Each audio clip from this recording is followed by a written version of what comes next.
Jemaat yang dikasihi Tuhan, Irene, damai sejahtera Kristus limpah dalam kehidupan kita. Mari kita merenungkan firman Tuhan masih dalam tema belajar menguasai diri sendiri. Dan pada kesempatan ini saya akan mengemukakan bahwa penguasaan diri bukanlah legalisme.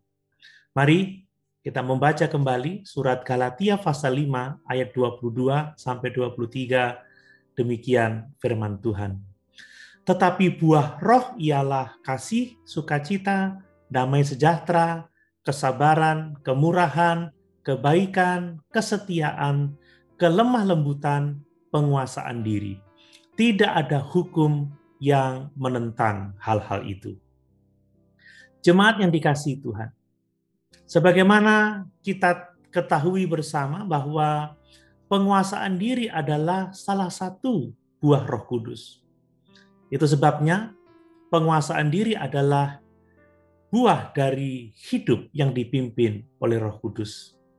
Untuk dapat menguasai diri, kita harus mentaati pimpinan Roh, supaya kita membuang dari dalam hati kita semua keinginan daging yang selalu berbuahkan kejahatan. Pada kesempatan ini, saya mau mengingatkan bahwa jika kita hidup dalam penguasaan diri, ada orang-orang tertentu yang akan menuduh kita bersikap legalistik, yaitu menambahkan peraturan manusia dalam keselamatan kita yang adalah anugerah Allah saja. Apa benar kita bersikap legalistik dengan mengembangkan buah penguasaan diri? Tentu saja tidak. Rasul Paulus mengemukakan buah roh dalam surat Galatia ini untuk memerangi legalisme yang terjadi di kalangan jemaat di Galatia. Jemaat yang dikasihi Tuhan, legalisme adalah upaya untuk hidup benar di hadapan Tuhan dengan usaha atau perbuatan sendiri.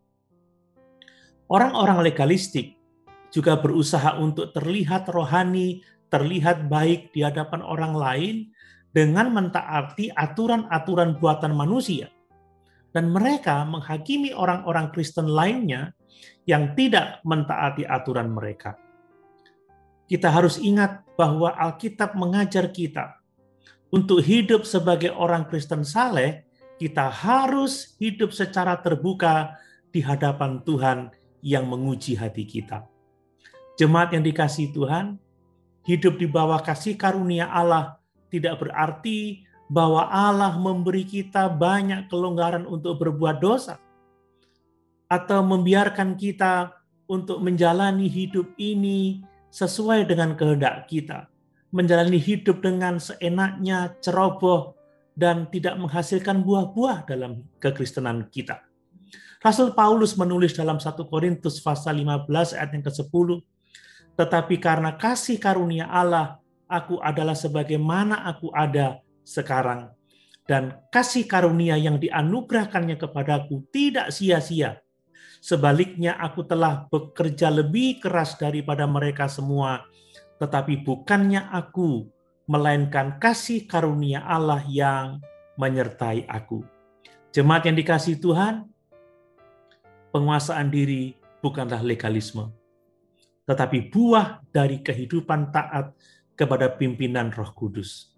Kalau kita sungguh-sungguh diselamatkan oleh kasih karunia Allah, maka mari kita hidup taat pada pimpinan Tuhan.